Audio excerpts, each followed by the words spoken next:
Welcome to the Land, your bet sports betting show. Late night here on Sunday night as we get ahead of 11 games in the NBA on Monday. Weird night on Saturday as we only went 3-7 there, lost 1.9 units, but we're looking to make a nice little comeback here to kick things off on Monday with all of these games to choose from. Quick reminder that we will be having the live stream as we do each and every weekday of the season at 5:30 p.m. Eastern. Bring the bets that you have, jump in the comments, let me know what you've got. We go over that stuff together and have a pretty good time going over a pretty big slate here on Monday. So hopefully we'll be able to get through everything that we've got in the live stream. I'm going to jump into the 5 bets that I already have for you guys. Make sure to subscribe to that page as we are coming out with these videos the night before moving forward or early morning when we don't have stuff. But I've got a few best bets and player props that I've already got in the works for you and that I've made. So let's start with one of the first games on the slate here. Brooklyn is in Toronto taking on these Raptors. 5.5 is the spread there for the Nets. One of the only teams that you'd probably find the Nets favored against by 5.5 points are these Toronto Raptors. And you can see by the injury report why that is. Scotty Barnes is out, Quickly out, RJ Barrett's out, Jakob Poeltl's out, Jonte Porter's out, Chris Boucher is out. So we're talking about Kelly Olynyk once again as the rim protector for this Raptors squad. For the Nets, they are going to be mixing Cam Johnson and Ben Simmons and Dennis Smith Jr. as well, who have missed a number of games each. But let's look at the last 5 for both these teams. You can see there everything in green is going to be towards the top 10, middle 10, like let's say 11 through 19th is going to be in the orange, and then the red there showing you the bottom 10 where they rank in that case. And both these teams bottom 4, if you will, in the offensive rating categories over their last 5 games, despite not playing very tough competition.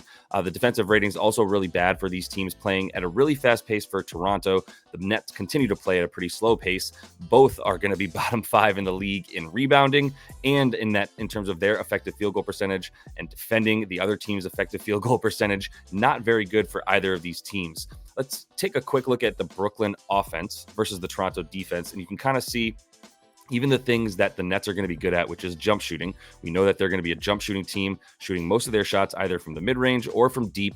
And that's really the only place that Toronto has had any semblance of a good defense is when they're playing jump shooting teams, right? We see that with their inability to defend down low. Not quite the same problem when they're defending jump shooters, although teams are going at them pretty frequently at the rim and getting whatever they want really from everywhere. But that mid-range frequency and opponent mid-range field goal percentage for the Raptors, really, really good. And you know that this Nets team is taking the 3rd highest mid-range frequency. Most of their shots are going to continue to be jump shots further away from the basket.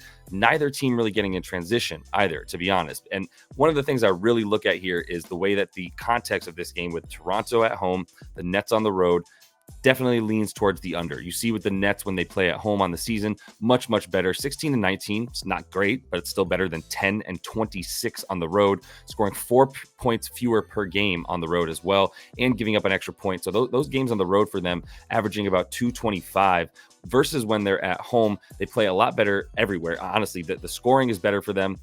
Same amount of points per game total, but it's their inability to score on the road that really stands out to you, which makes sense when you shoot from far away. You're often going to be better on your own rims, and really, so everything kind of leans towards the under for them, even though they play a little bit faster.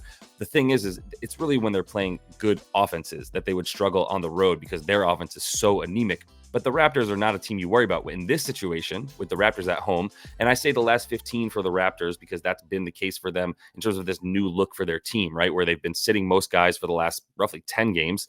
And now really over the last 15, at least it's been this iteration of their squad after all the trades and all that. And it's really been a telltale sign that's continued for them since they made these trades, which is at home, they do not score. On the road, they score a lot more. They go a bit faster as well on the road as of late with this version of their squad.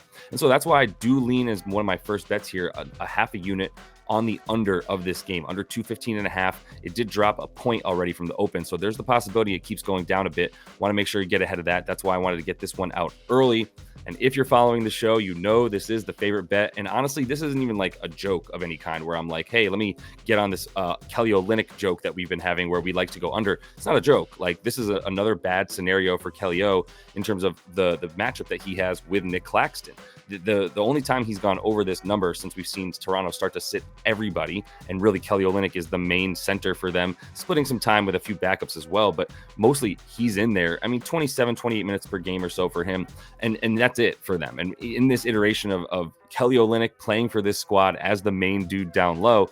This is not a good situation for him. He's gone under in 5 of the last 6. The Nets defense versus centers is way better than the Wizards versus centers, and the Wizards were the only team that Kelly Olynyk has gone over this number very recently, as we just saw in the last game. He had 16 rebounds and assists, which is 2 more than he would need in this bet right now. And to be honest, like, this is just, it's not a good matchup for him. So we're going right back to it. The potential assists for him are only still at about 9 per game. If you take out the last game where he had 10, it's even lower than the 9 per game at about 8.5 potential assists. The rebounds, even when he gets the rebound chances, which he's still averaging only about 10 rebound chances, his contested rebound percentage is awful because he's not getting rebounds over anybody. And he's battling dudes that are much bigger and more adept at everything around the rim, including Nick Claxton, who, to be honest, is going to be a really bad matchup for Kelly Olynyk because he is a center who's relatively versatile, especially on defense. He's going to dominate down low, and he can get out on Kelly Olynyk and defend him pretty well on the perimeter. I don't want to take the points because there's so few people to score for this Raptors team that all Kelly Olynyk would have to do to get over his points prop of about 14.5 points is hit like 3 threes, maybe 4, depending on how many he takes. I expect him to hit about 2 of them in this game, which already puts him at 6. I don't really want to mess with that, but I do know that the rebounds, potential assists, all that stuff, way down for Kelly Olynyk in a bad matchup against a better defensive team than he's faced for sure over the last handful of games. So we're going to take another under for a full unit on Kelly Olynyk in this Toronto-Brooklyn game. All right, next game that we are diving into here, we got the C's in Atlanta taking on these Hawks, minus 11.5 as road favorites with a 226.5 total. Drew Holiday is already out for the Celtics team. Xavier Tillman is going to be questionable, and Derek White is also questionable. Trae Young continues to be out. Don't doubt we'll see him again. Onyeka Okongwu is doubtful again in this one. He missed their last game. Jalen Johnson out. Saddiq Bey out for the season. Jalen Johnson out for the foreseeable future, might be the season at this point as well, as they shut everybody down in Atlanta, which is a reason I would never, ever feel comfortable taking Atlanta with whatever their spread was right now, even though they did pound the Charlotte Hornets last time. We see them taking on the Celtics now. Both teams not playing very good comp. The Celtics playing bottom level competition at this point. A lot of Wizards and Detroit Pistons on their schedule. They have had the best offensive rating in the league over their last 5 games. Hawks have actually been playing with that bad competition, 4th offensive efficiency there, and their defensive ratings for these teams a little bit worse, but still 11th for the Celtics, playing that bad comp without a lot of their starters consistently now, as they give everybody rest leading into the playoffs, especially with this week's schedule that they're coming up against. They're playing at a pretty slow pace, as they want to do, because their offensive efficiency is so good that they don't have to worry about playing fast. Their half-court offense can score against certainly this Hawks defense and all the defenses that they've been playing as of late. They remain a very good rebounding team no matter what, because they have either Jason Tatum or Jaylen Brown in there alongside either Al Horford or Kristaps Porzingis, probably the 2 best rebounding guards in the league, at least as a duo between Derek White and Drew Holiday. Even without both of them in there, one of them has been enough to get rebounds against this bad competition they've been playing. And so the rebounds will continue to be a strength for them, an advantage that they have over this Hawks team, who's been pretty good on the offensive boards. That's mostly why they have the 15th rebound percentage over their last 5, as opposed to much worse, is because they are getting offensive rebounds. They're not getting any defensive rebounds, to be honest, and giving up second chance points. They're the exact offense that the Boston Celtics want to play when it comes to very weak versus 3-pointers, very weak defending the defensive glass as well, because Boston will either attack the basket or shoot threes or attack the offensive glass to get second chance points. And that's everywhere that this Atlanta Hawks team is weak. If we do look more specifically at the Boston offense versus this Atlanta defense, look at above the break frequency. If you can't defend threes, you can't defend this Celtics team, right? If you look at their percentage in terms of the amount of shots that they're taking from above the break, highest frequency of their offense, the best field goal percentage from those threes above the break as well. They are getting to the free throw line. Like I said, that Atlanta opponent free throw attempt rate is terrible, 3rd worst in the league, and that's going to be a problem against this Celtics offense that's going to continue to attack the glass. With that rim frequency, that the Celtics have not been going to the basket quite as much, mostly probably because they're just like, we can get good shots against all these bad defenses, so we'll just keep taking open threes as they have been and keep making them, and I don't know why they would stop making them against one of the worst defenses in the league from deep. And when you go to the rim, like I said, the defensive rim field goal percentage for this Hawks team, 3rd worst over the course of their last 5, and the rim field goal percentage for the Celtics when they actually do attack the basket, 7th best. The efficiency on the transition for Boston, second best in terms of the points per possession when they get out into the break. When you look at the transition opponent points per possession for this Hawks team, dead last. So they're the least effective defense when it comes to limiting transition. When teams actually get into it, everything just leads to Boston being able to get their points. The team total for Boston is 118.5. And honestly, I just don't know if the Hawks are going to come for the ride or not. They could, but if they don't, I still think the Celtics are good to get 119, which they've done in each of their last 6 road games. They've done it in 9 of their last 10 overall. And with this Hawks team playing the way it has, at one point in the season, it was the worst defense at home in the league. Still very bad in terms of bottom 10 defense at home. It's something that they don't have an advantage here. There's no home court that you give Atlanta, and their defense has been similar to the Washington Wizards, about worse at home somehow, and actually not quite as bad on the road. So in this situation, we'll take them. And we're going back to Payton Pritchard because we've already got Drew Holiday out, and now we might have Derek White out. So if Derek White is in, the way that I'm playing Payton Pritchard is I'm taking points and assists for him. If Derek White is out, I'm just going to take the assists for Payton Pritchard and get them up pretty high, because I think he'll be doing the majority of the point guard work. With Jaylen Brown and Jason Tatum on the floor, there's going to be a little bit less of the ball to go around, obviously. But how long will they be in the game if this game doesn't stay close the way that none of these Boston games have really been close as of late? And even if it is close in the second half, they've already made clear that they're going to give their guys time when they can. And Payton Pritchard is a guy they love to give time to right now, because there's a massive trust that's grown between he and Mazzulla. You see in his last 5 games, he's gone over in all of them in terms of this 15.5 points and assist prop that I would guess it's going to be at.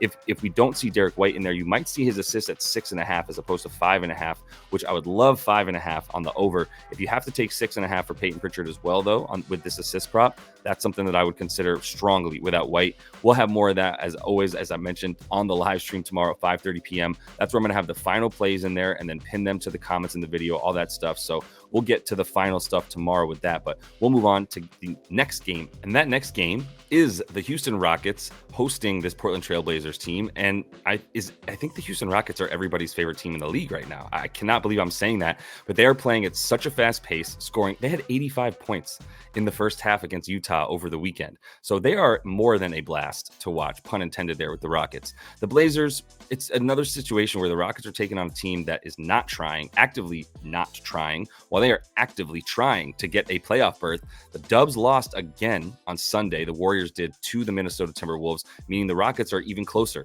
to owning the 10 seed and getting into that play-in tournament, which again, they've made clear by the way they're playing and in the media. Jalen Green saying things like, I want to be in the playoffs. I'm doing everything I can to get this team into the playoffs. He's playing like a madman. He's going to be available in this game.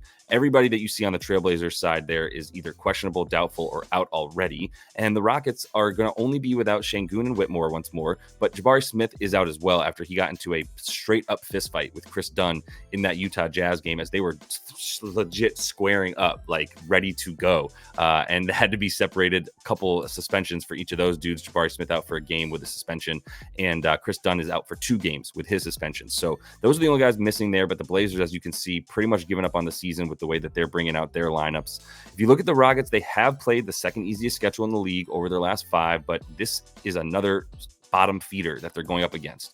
And the Blazers played the 3rd hardest schedule. They're just getting beaten to a pulp at this point, not even trying against that Clippers team. We saw Anthony Simons come out, then we saw them get pounded by the Nuggets and the Nuggets backups the next night. Hopefully you took those Christian Brown and Reggie Jackson props that I mentioned in that day's show on Saturday. But just more importantly for this game, we're looking at the last 5 for this Rockets team. Look at all of the crazy green stuff there for the Rockets in terms of their offensive rating, 2nd best in the league. They're 1st in pace, which is wild, because at one point they were basically like the 5th slowest pace when Şengün was in there.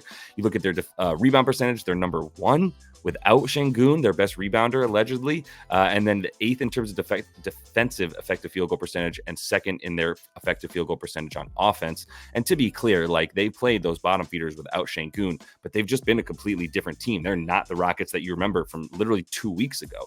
The Blazers are the Blazers you remember from the beginning of the season till now, until at least forever for the foreseeable future, which is terrible on defense, only good on offense when DeAndre Ayton's doing crazy stuff. They probably won't have Jeremy Grant once again, who's pretty much given up on this season himself. Rebounding, everything, it's all bad. The defensive effective field goal percentage is something I really look at. And I also want to take a quick look at the way that this Rockets team has been playing on offense against this Blazers defense. In terms of rim frequency, they're going to the rim a ton now. You see Jalen Green, Amon Thompson, guys like that really pushing the case down low. Jock Landale has been a very nice starting center, really playing coming off the bench at times, but even when he gets the start, playing starter minutes as far as center minutes go, looking really, really good for them, helping them with that defensive field goal percentage and everything around the rim, right? Attacking the offense, the offensive glass as well. And if you look at the rim field goal percentage, yeah, it's 16th, but they've been going to the rim so much that they've been getting a ton of paint points. They've also been hitting their mid-range shots. They've been hitting a ton of shots from all over the floor. Honestly, one of the best effective field goal percentages, like I said, second best in the league over their last 5. And that's because they're hitting shots from close and far at this point. And if the Blazers are not going to be able to stop the jump shooting of the Rockets, in addition to the fact that they're not going to have much down low in the way of rim protection, then I expect the Rockets to continue to get theirs. And there's no way that I can take anything but an over in these Rockets games these days. So that is the next best bet I have here, which is the Rockets over 21.5 in the game total. I'm also putting a full unit on them to go over 117.5 on their team total, which I think is pretty much I don't like to use the word lock, but it is a very strong bet. And it's almost a hedge in a way. If the Blazers decide that they can't even score like 105 points or whatever, like or 102, 103 points to get us over this total, then I still think the Rockets get their 118. They're like to get 120. They've been averaging the most points in the league, going absolutely crazy on offense, going at a super fast pace at like 102 pace that they've been playing. Like I said, number 1 in the league over their last 5. So let's keep the points going in Houston. And let's close things out with this Jazz Mavs game, because I have a couple looks that I want to keep in mind as we get some more injury news tomorrow, which we will then finalize these bets on the live stream tomorrow, 5:30 p.m. Eastern on Monday. So make sure you jump into there with your comments and we go over those bets together. But for this one here, for now, where I'm at is a -7.5 spread for the Mavs. That might be up already to about 8.5 by the time a lot of you are going to be watching this video. The total might keep dropping. It was 235, 236.5 as an open. Already see it down to 233.5. You might even be able to catch a 232.5 here if you wanted to go an over in this game. But the thing that's going to be very important is to know whether or not Jordan Clarkson and Lauri Markkanen are playing. Pretty much the two most important offensive players for this Jazz team. And they're now questionable. They added to the injury report here late night on Sunday. So it's a little bit difficult and murky as are most injury reports for the NBA right now. Josh Green and Maxi Kleber might not play for this one. Josh Green is out and Maxi Kleber is going to be questionable moving forward here in this game. But what I am looking at just quickly is the last 5. And I need to know if those two dudes are playing before I can really make a bet. But what I would be looking at here is the way that these two teams have been playing really good teams, but also the Mavs playing a lot better on defense. And without Lauri and Jordan Clarkson, obviously there's going to be fewer points. We know the Jazz score a lot fewer on the road as well. They're a completely different team in general. So there's a couple different ways I'm playing this, looking at the way that the Mavs have been still playing at a fast pace, slightly worse offense against good competition, including playing like the Nuggets and the Minnesota Timberwolves. So there's been a lot of good defenses they've gone up against who have probably tried to slow their pace down, and the Mavs keep pushing the case. The defensive effective field goal percentage has been really good for them, a little bit better than their offensive field goal percentage effective. So it's interesting both ways to see what we can do with this. But here's the simple truth of it from me, right? Over 233.5 is a good play when you see Lauri Markkanen and Jordan Clarkson available to play. We might not get that news even by the time we have this live stream tomorrow at 5:30 p.m., which is only supposed to be roughly an hour and a half to 2 hours before this game should be tipping off. But we do need to wait for that. Without Lauri playing, Dallas at -7.5 is great. And that's why we've already seen it start to creep up a little bit as soon as Lauri Markkanen and Jordan Clarkson came out as questionable for this game. Everybody was ready to bet on Dallas because I do see Dallas winning this game by double digits if those two guys don't play. They're at home, which is where they're better as well, especially on offense. And so I would expect some points to be coming from their side either way. And if the Jazz are in there, I expect if Lauri and Jordan Clarkson are in there, I really expect them to hang around on offense with this Mavs team and put up some points where I don't think the Mavs will care as much. And the Jazz can play pretty easily and free because it doesn't matter what happens to them in this game. They can just fire away. If they don't have Lauri in there, I'd play this up to about 9.5, even 10.5 points, to be honest with you, because I do like them to win by double digits without those two best offensive players for the Jazz in this game. So keep an eye on those injury reports. Hopefully we have enough news by the time 5:30 p.m. Eastern stream hits tomorrow to be able to tell you whether or not we're playing this one, specifically how we're playing it as well. But that is all the time that I have for you guys in this one. Appreciate y'all following along. Appreciate everybody jumping into the comments in that live stream. Subscribe to the page if you would like these videos. It's super helpful. Let me know what you guys are betting early on, and then jump into that live stream 5:30 p.m. You can do it here on YouTube or on Twitter, and we'll keep coming back to you with these winners. And until I see you next, happy betting.